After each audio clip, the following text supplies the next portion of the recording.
The second one was just real quick. Given like the difference in the market now versus, to quote any old man, like back in my day, like it's just way more expensive to go to events now. The concerts are now a luxury experience. So how do you reach a younger audience to create a culture of concert goers without only appealing to the super rich? That's an excellent question, and I wish I had the answer for it. My best guess is that, the continuing, it's like a pendulum, all things will reach a point, and then people will stop buying because they can't, they can't afford to do so. And I think that ultimately will be the arbiter, is that when people actually stop, there's always going to be a certain amount of elitism to it. But,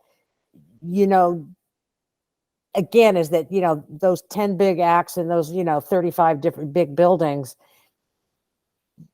concerts are being sold all over the place every day at modicum rates. So at medium scale rates. So it still exists, but I'm not sure that, and when you create a demand that is unsatisfiable, and you live in the United States, let's take that, a consumer world with money, is that as long as that level of commercialism exists, I think the problem is going to continue to exist. It just is. I wish there was something that I could say that would actually make that change, but I don't think it would be. It's that way because you're seeing it right now with concerts. 4 years ago, Hamilton was on Broadway. Is that people were paying tens of thousands of dollars to get a ticket to Hamilton on Broadway to see Lin-Manuel Miranda perform that role because he's leaving.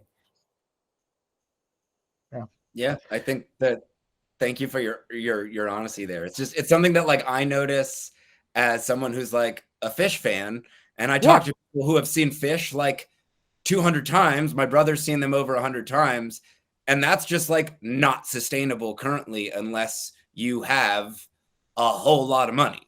And I think that, like, culturally we see that in how acts and venues and buildings and production companies try to appeal to people because there's so many less repeat customers for like single acts. Yeah.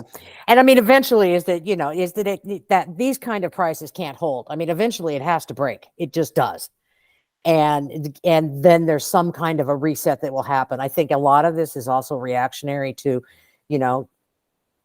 that damn pandemic again, is, that, pent up thing people will pay because, and Taylor Swift hasn't been, on tour in how many years? So,